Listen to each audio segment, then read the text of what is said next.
Penguin an anti-hero, or is he truly just evil? Did Oz actually plan out his family tragedy and then feel zero remorse? The more I thought about it, the more disgusted I became, and realized the showrunners of the Penguins secretly gave us the answer, and it's hidden in Oz's psychology. But see, that's not the only thing. The showrunners are doing something so unsettling that we all fell for it, and it's only because of episode 7 that a lot of us were snapped out of our hypnotization. Why is nobody talking about this? In order for us to get to the bottom of these questions, we have to psychoanalyze the Penguin. And if these findings don't make your jaw drop the way mine did by the end of this episode, leave a dislike. Spoilers for the Penguin if you're not caught up. In episode 7, we see the origins of the Penguin, a young Oz, and the dynamic between him and his brothers. Now, there's something that I need you to remember for later on in this video, which is actually a disgusting detail, but it has to do with Oz's relationship with his mother. I want you to pay attention to Oz's face when his brothers are competing for his mother's attention while he's trying to make plans with her. Remember this for later on. Stressed out, their mother tells them to deliver something for her and to go play outside. A sly little detail that we end up seeing. Oz's foot is in a brace, even as a child.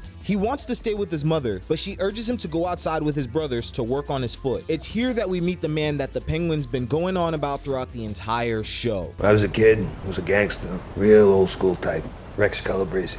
Oz is infatuated with him, but his older brother urges him to stay away. And trust me, there's a wild connection here. We're gonna get there later. Rex Calabrese, Rex Calabrese. Now, this part of the episode's the one that made my skin crawl, because Oz and his brothers go to play in the abandoned underground station that he later uses to package and distribute bliss. Welcome to our new base of operations.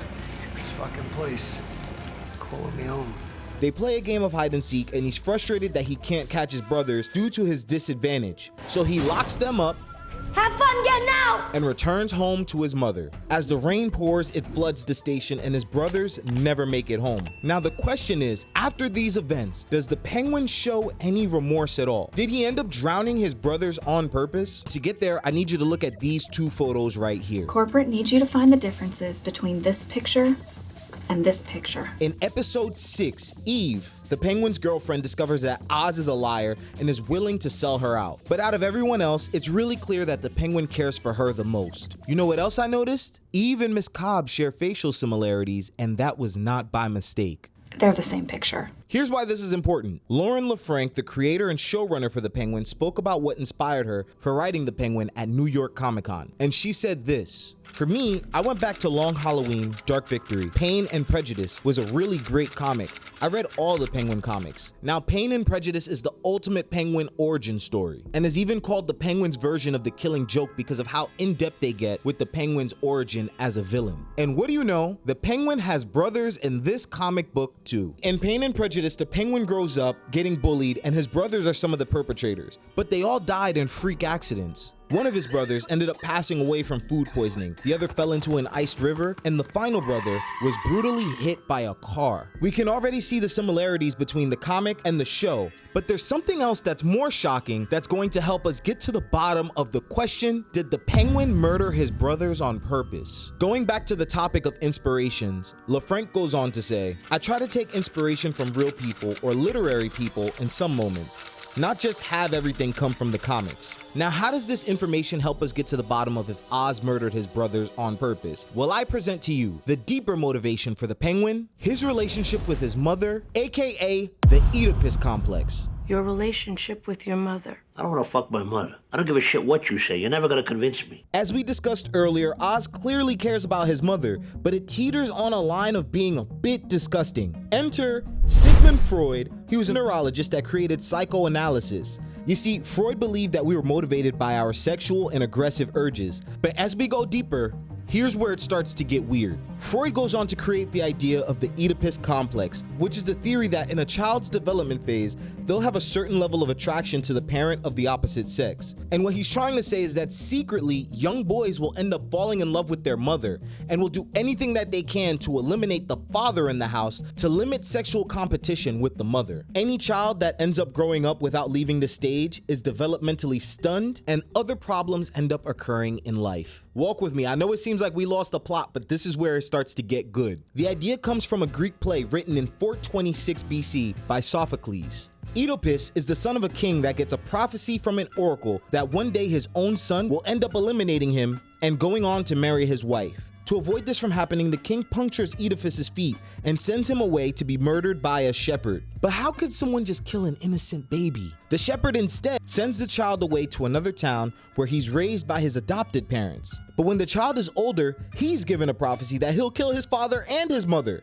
The thought of this disgusts him, not knowing that he's adopted. So he leaves his hometown to avoid the prophecy. But when he arrives at this new city, he ends up in a road rage incident. Out of impulse, he ends up murdering someone, his biological father. He then meets his birth mother and marries her, giving her 4 children. And then when he learns what he's done, he blinds himself. He felt no remorse for murdering his father, but an immense amount of guilt for the pain he's inflicted on his mother. The name of the play is called Oedipus the King. Does anybody want to tell me what Oedipus means in Greek? Comment down below, no cheating.